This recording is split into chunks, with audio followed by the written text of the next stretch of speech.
तो hello students, कैसे हैं आप सब। आई होप सो आप सब अच्छे होंगे। मैं बता दूं तुमको, मैं भी बहुत अच्छा हूँ। सो टाइम के बाद में वीडियो आ रही है, मेरी वीडियो आ रही है आप सबके सामने। बहुत सारे स्टूडेंट्स का ना टेलीग्राम पे मैसेज आ रहा था कि भैया वो इतने टाइम से वीडियोस क्यों नहीं आ रही है, हमें है ना कुछ टॉपिक्स पे तो वीडियो चाहिए चाहिए। इसका रीज़न ये था कि है ना मैं आप लोगों के लिए एक है ना बहुत बड़े प्रोजेक्ट पर काम कर रहा हूँ, इसलिए थोड़ा सा टाइम का इशू हो रहा है। तो इसलिए थोड़ा सा टाइम का इशू है, इसलिए टाइम पे वीडियो नहीं आ पा रही है।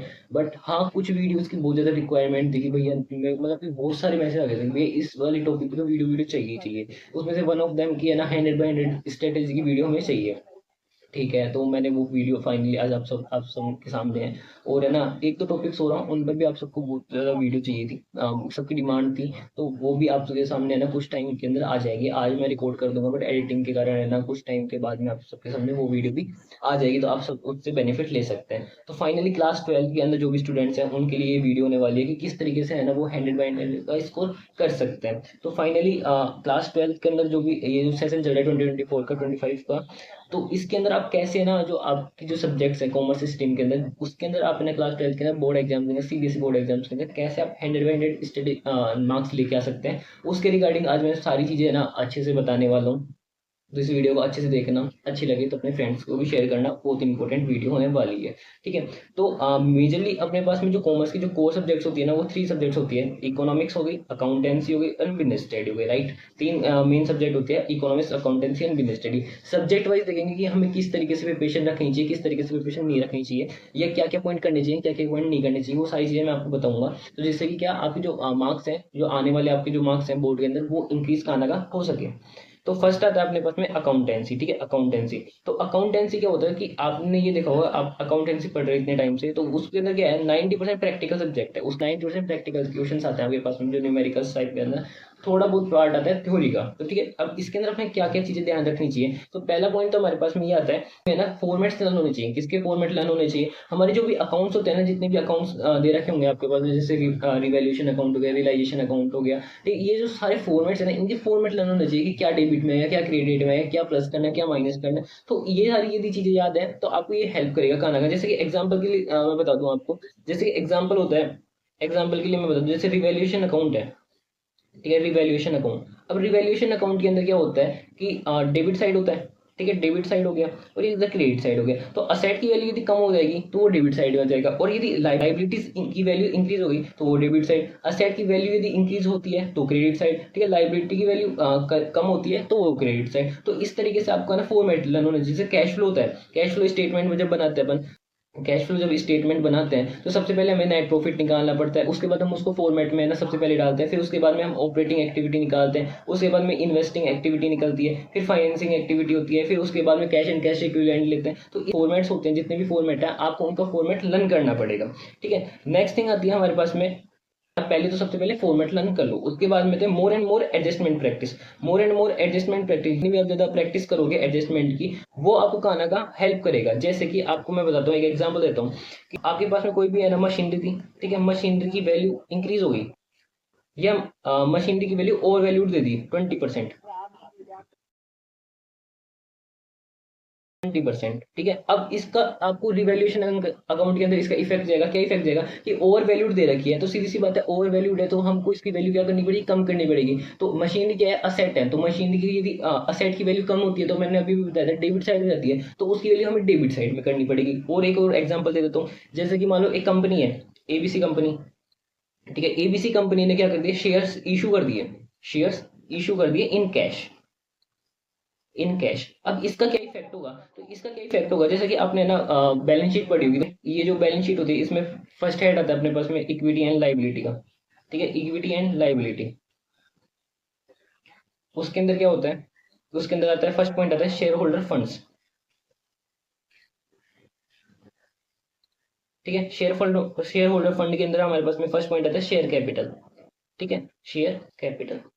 तो ये शेयर कैपिटल इंक्रीज होगी, क्यों? क्योंकि हमने शेयर्स इशू कर दिया, राइट। अब शेयर इशू कर दिया तो उससे क्या होगा, शेयर कैपिटल हमारी इंक्रीज हो गई। साथ में क्या होगा, जब हम करंट एसेट देखेंगे ना, तो करंट एसेट के अंदर एक पार्ट आता है cash and cash equivalent, cash and cash equivalent. तो वो वाला जो पार्ट है वो भी हमारा इंक्रीज हो जाएगा। तो इस तरीके से हमें ना जो एडजस्टमेंट है उसकी ज्यादा से ज्यादा प्रैक्टिस रखनी पड़ेगी, राइट। नेक्स्ट पॉइंट आता है, कि हमारे को learn formulas and make single formula sheet. ठीक है, जितने भी अकाउंटेंसी के अंदर हमारे पास में फॉर्मूलाज हैं वो याद करने चाहिए। ठीक है, याद करिए जितने भी फॉर्मूला आपके अकाउंटेंसी के, उन सबको है ना एक सिंगल पेज में लिख लो, 2-3 पेज निकालो और उसके अंदर आप है ना क्या लिख लो, जितने फॉर्मूला है एक सिंगल शीट में बना लो, जिससे एग्जाम टाइम पे आपको हर जगह अलग अलग जगह फॉर्मूलाज नहीं लिखने, आपके पास में एक ही जगह कंबाइंड फॉर्म में फॉर्मूलाज होंगे। जैसे कि लाइक एग्जाम्पल ले लेते हैं अपन, जैसे कि कौन सा एग्जांपल है, जैसे इन्वेंटरी टर्नओवर रेशियो होता है, इन्वेंटरी टर्नओवर रेशियो, तो उसका क्या फॉर्मूला होता है, उसका फॉर्मूला ये होता है, जैसे कॉस्ट ऑफ रिवेन्यू, जैसे कॉस्ट ऑफ रिवेन्यू, ठीक है, फ्रॉम ऑपरेशन। ठीक है, अपॉन में बताओ क्या आता है, अपॉन के अंदर आता है अपने पास में average inventory, right, average inventory. अब बोलेंगे कि एवरेज इन्वेंट्री कैसे निकलती है, तो इसकी निकलने के क्या होता है, ओपनिंग इन्वेंट्री प्लस के अंदर क्या कर देंगे, ओपनिंग इन्वेंट्री प्लस में क्लोजिंग इन्वेंट्री अपॉन के अंदर 2 कर देंगे, हमारे पास में क्या आ जाएगा, एवरेज इन्वेंट्री। तो इस तरीके से हम याद रख सकते हैं। जैसे कि एक और फॉर्मूला देख लेते हैं, जैसे कि डेब्ट इक्विटी रेशियो होता है,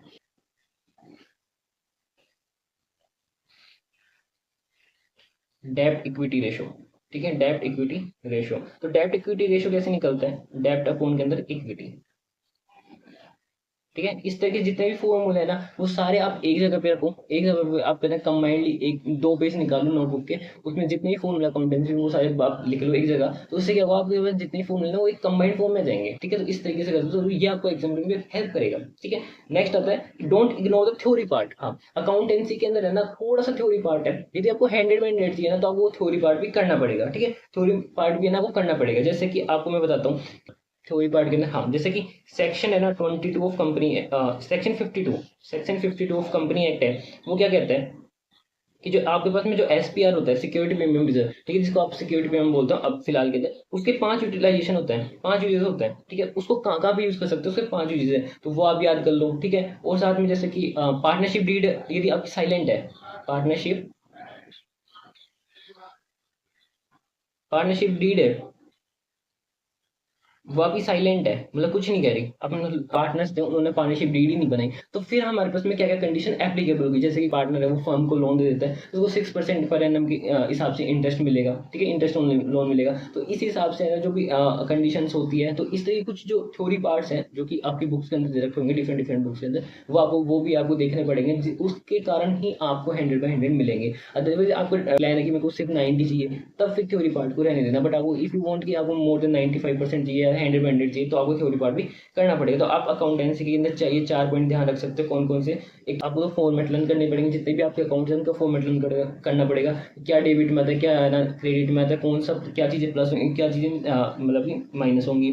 साथ में आपको है ना more and more adjustment practice करनी पड़ेगी, राइट। उसके बाद में आपको क्या करना पड़ेगा, एक फॉर्मूला शीट बना लेंगे, जितने भी फॉर्मूलाज हैं उन सबको याद करो और एक सिंगल शीट पर जितने फॉर्मूला वो सारे बना दो, एग्जाम में हेल्प करेगा। साथ में आप क्या कर सकते हो, जो थ्योरी पार्ट है उसको इग्नोर मत करना। ठीक है, बाद में आप थ्योरी पार्ट भी कर लेते हो तो आपके काना कान चांसेस बच जाते हैं कि आपके 100/100 मार्क्स आएंगे। ठीक है, और कुछ निंजा टिप्स बता देता हूँ मैं, जो कि मैंने लास्ट टाइम भी दिया था कि अकाउंटेंसी प्रैक्टिकल सब्जेक्ट है, आप सबको पता है, न्यूमेरिकल से ज्यादा है, तो इसकी जितनी ज्यादा प्रैक्टिस हो सकती है ना, जितनी ज्यादा प्रैक्टिस हो सकती है उतनी ज्यादा इसकी प्रैक्टिस करना। ठीक है, इट विल हेल्प यू। और focus in time duration while solving questions. ठीक है, और एक चीज याद रखना कि जब हम न्यूमेरिकल क्वेश्चन सोल्व करते हैं ना, तो उसमें एक चीज याद रखना कि हमको टाइम के अकॉर्डिंग करना है, कि जैसे शेयर्स का क्वेश्चन कर रहे हो तो मेरे को ये 10 मिनट के अंदर करना है, 15 मिनट के अंदर करना है, 5 मिनट से 7 मिनट में, तो इस तरीके से करोगे ना तो ये आपको एग्जाम टाइम पे हेल्प करेगा। क्योंकि कभी कभार क्या होता है एग्जाम्स में ना हम पेपर करते रहते हैं बट टाइम खत्म हो जाता है, बट पेपर कंप्लीट नहीं होता, तो ये वाली प्रॉब्लम ना है अकाउंटेंसी के अंदर। इसलिए आप है ना स्टार्टिंग से इस तरीके से करना कि घर पे जो भी होमवर्क वगैरह सोल्व करते हो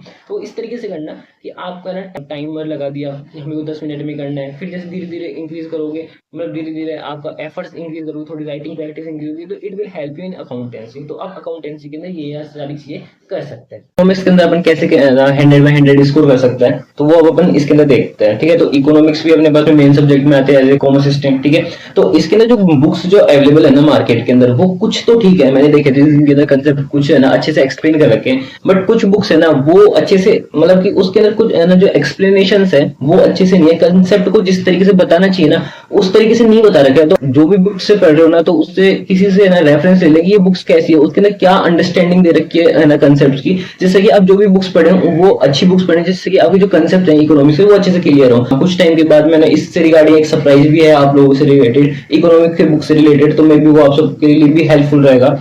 सो अब अपन देखते हैं कि इकोनॉमिक्स के बेसिकली दो पार्ट चलते हैं आप लोगों के पास में, राइट। एक तो आपका मैक्रो इकोनॉमिक्स, राइट, और एक होता है आपका आईडी, इंडियन इकोनॉमिक्स डेवलपमेंट। तो इन दोनों पार्ट में अपन कैसे ना अपन अच्छा स्कोर कर सकते हैं, तो वो अपन है ना पार्ट वाइज देख लेते हैं। तो राइट, तो फर्स्ट में आता है मैक्रो इकोनॉमिक्स, ठीक है। तो मैक्रो इकोनॉमिक्स में अपन कैसे कैसे अच्छा स्कोर कर सकते हैं। तो फर्स्ट पॉइंट आता है यहाँ पे अपने को 100% कंसेप्ट क्लियरिटी रखनी पड़ेगी, राइट। हमें हर एक कंसेप्ट है ना अच्छे से पता होना चाहिए कि उसके अंदर उसका क्या इफेक्ट होता है, वो हम क्यों पढ़ रहे हैं, ये सारी चीजें हमें पता होना चाहिए मैक्रो इकोनॉमिक्स के अंदर। जैसे कि एक एग्जांपल देता हूँ मैं आप लोगों को, जैसे कि कौन से एग्जांपल थे, मैं आपको एक बता दूं। जैसे कि हम किसी कोई भी इकोनॉमी है, राइट, जैसे कोई भी इकोनॉमी है, उसका एग्रीगेट डिमांड कम हो गया, राइट, एग्रीगेट डिमांड उसका कम हो गया उस इकोनॉमी, तो उस पर क्या इफेक्ट होगा, उसके अंदर क्या होगा कि उस इकोनॉमी के अंदर प्लान आउटपुट जो होगा, प्लान आउटपुट जो होगा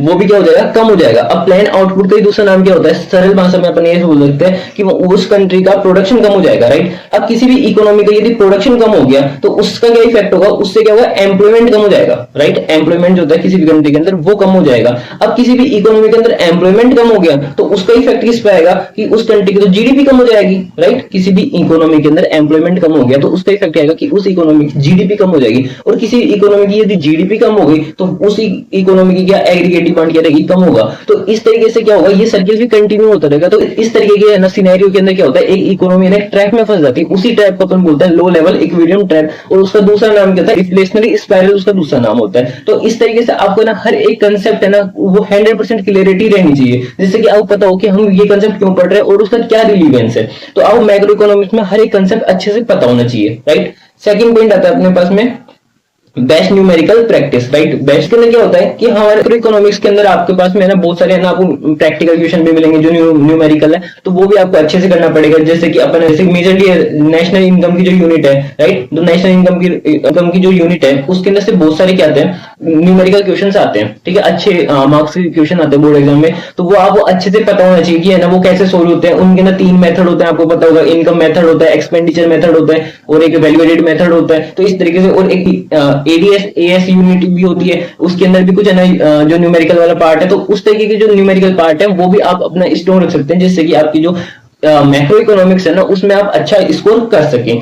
नेक्स्ट आता है अपना सेकंड पार्ट जो कि है अपना इंडियन इकोनॉमिक डेवलपमेंट, आईडी, ठीक है। तो आईडी के अंदर आपको क्या रहता है कि आपको ना रिमेंबरिंग ना ओनली इंपोर्टेंट डाटा, आईडी के अंदर आप जब देखोगे ना तो आपको हंड्रेड्स ऑफ डाटा मिलेंगे, ठीक है। तो वो उनमें से सारी डेटा लर्न करने की जरूरत नहीं है ना, वो एग्जाम पेपर में आते हैं। आपको कुछ रिलेवेंट डेटा से ना लर्न करने की जरूरत है, राइट। तो उसके अंदर से आप है ना जो इंपोर्टेंट डेटा है ना वो याद कर सकते हो, और आपको चाहिए कि भैया हम कैसे ढूंढे, तो इसकी मैंने स्पेशली एक वीडियो भी बना रखी है, तो वो आपको मैं ना डिस्क्रिप्शन बॉक्स में अटैच कर दूंगा उसका लिंक, तो आप वो भी देख सकते हैं एग्जाम टाइम पर भी और उससे पहले भी, जिससे कि आपको क्लियर हो जाए कि आपके पास आपको है ना मतलब कौन से डेटा लर्न करने और कौन से डेटा लर्न नहीं करने। और आईडी के अंदर क्या थ्योरेटिकल है थोड़ा सा, तो उसके अंदर आपको राइटिंग प्रैक्टिस की भी रिक्वायरमेंट होगी कि आपको वहां पर है ना आंसर राइट करके भी देखना पड़ेगा, जिससे कि आप इंडियन इकोनॉमिक्स डेवलपमेंट वाला जो पार्ट है वहां पर आप अच्छा स्कोर कर सको, राइट।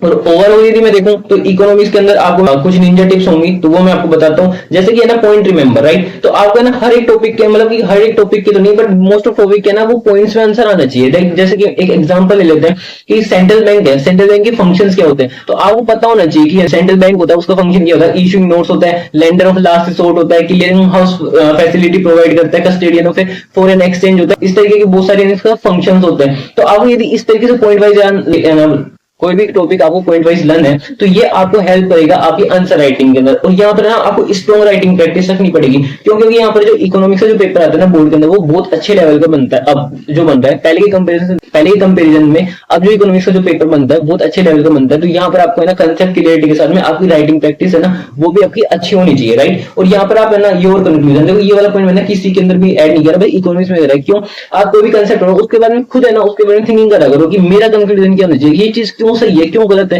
आपके टीचर से आप डिबेट करा करो, कुछ टीचर आंसर नहीं भी देंगे कोई बात नहीं, बट आपकी इससे अंडरस्टैंडिंग डेवलप हो रही है और उससे क्या हो रहा है आपके जो कंसेप्ट है ना वो क्लियर हो पा रहे हैं। तो इस तरीके से आपका जो रियल इकोनॉमिक्स के जो कंसेप्ट है ना वो क्लियर होंगे, तो आप इकोनॉमिक्स में ये चीजें कर सकते हैं, राइट। अब नेक्स्ट पार्ट आता है अपने बिजनेस स्टडी का।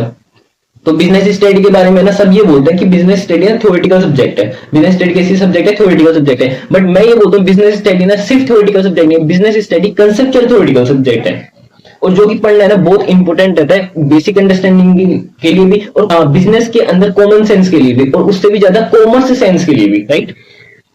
तो इसके अंदर फर्स्ट पॉइंट आता है कि अपन कैसे अच्छा स्कोर कर सकते हैं। तो अपन है ना कुछ जितने भी टॉपिक्स है ना उनमें कुछ ना कुछ कीवर्ड या की है ना पॉइंट्स दे रखे होंगे, राइट, कीवर्ड के की पॉइंट दे रखे होंगे, तो उनको अपन क्या कर सकते हैं, लर्न कर सकते हैं, जिससे कि अपन क्या होंगे, यदि उस सबसे रिलेटेड कोई क्वेश्चन आता है तो अपन क्या करेंगे, वहां पर वो कीवर्ड को अपन ऐड कर देंगे अपने आंसर राइटिंग के अंदर, या अपन उस की लाइन को ऐड कर देंगे। उससे क्या होगा कि हमारा जो आंसर है ना वो थोड़ा सा अट्रैक्टिव बनेगा, और जो एग्जामिनर की जो डिमांड है वो हम फुलफिल कर पाएंगे। जैसे कि मैं एग्जांपल लेता हूं कुछ कीवर्ड्स के, जैसे कि एक है ना कीवर्ड होता है fair and sorry true and fair agreement, right, true and fair agreement. तो ये किसका कीवर्ड होता है आप लोगों को पता होगा। जैसे हैंड फे होते हैं उनके जितना भी प्रिंसिपल्स थे उसमें से एक प्रिंसिपल आता है प्रिंसिपल ऑफ डिसिप्लिन, तो उसका ये कीवर्ड है। तो जैसे ही आपको कहां पे दिखे ट्रू एंड फेयर एग्रीमेंट, तो आपको आना क्लिक हो जाना चाहिए ये किससे रिलेटेड है, प्रिंसिपल ऑफ डिसिप्लिन से रिलेटेड है, प्रिंसिपल ऑफ डिसिप्लिन से रिलेटेड है। एक कीवर्ड और बताता हूं आपको, जैसे कि इन्फ्लुएंस, ठीक है, इन्फ्लुएंस। तो यहाँ जैसे भी आपको पता लगे इन्फ्लुएंसर है, influencing the people, influencing the employees, तो आपको पता लग जाना चाहिए मोटिवेशन से रिलेटेड है, जो कि अपन डायरेक्टिंग के चैप्टर में पढ़ते हैं, राइट। और एक कीवर्ड और बताता हूं, जैसे कि मैं आपको, जैसे आपको लास्ट वाला चैप्टर है कंज्यूमर प्रोटेक्शन एक्ट वाला, तो वहां पर जहां पे भी आपको कंपनसेशन वर्ड दिख जाए ना, तो आपको पता लग जाना चाहिए कि ये वाला जो कंपनसेशन वाला जो वर्ड है ना वो किसको हिट कर रहा है, वो कर रहा है राइट टू सीक रिड्रेसल वाले जो राइट है उसको कहां ना कहां हिट कर रहा है। तो आपको इस तरीके की थिंकिंग डेवलप हो जाएगी, और इस तरीके से यदि आप कीवर्ड को फाइंड आउट करने लग जाओगे ना, तो आप क्या होगा कि आपके जो आंसर है उसके अंदर आप ये कीवर्ड या की लाइंस को ऐड करोगे तो आपका आंसर है ना स्ट्रॉन्ग बनेगा, ठीक है, आपको उसमें अच्छे मार्क्स मिलेंगे, और केस स्टडी के अंदर आप आंसर फाइंड आउट करने के लिए एबल बन पाओगे, राइट। तो इस तरीके से आप है ना कीवर्ड और की लाइन को ऐड कर सकते हैं।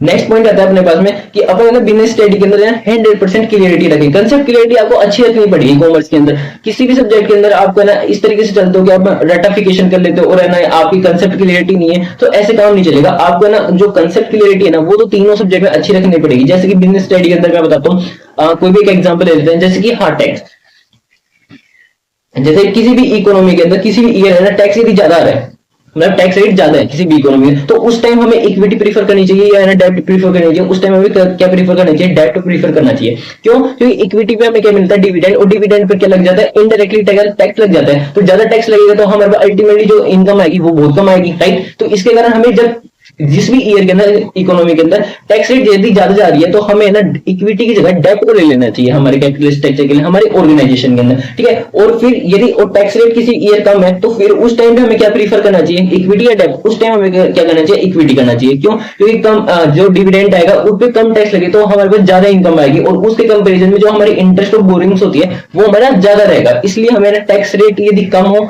तो इक्विटी की तरफ मूव करना चाहिए, और टैक्स यदि हमारा टैक्स रेट यदि किसी भी इकोनॉमी या किसी ईयर के अंदर ज्यादा है तो हमें डेब्ट की तरफ मूव करना चाहिए, राइट। तो इस तरीके से आपके जो कंसेप्ट है वो क्लियर होने चाहिए बिजनेस स्टडी के अंदर, राइट। नेक्स्ट पॉइंट आता है हमारे पास में, don't ignore the numerical part.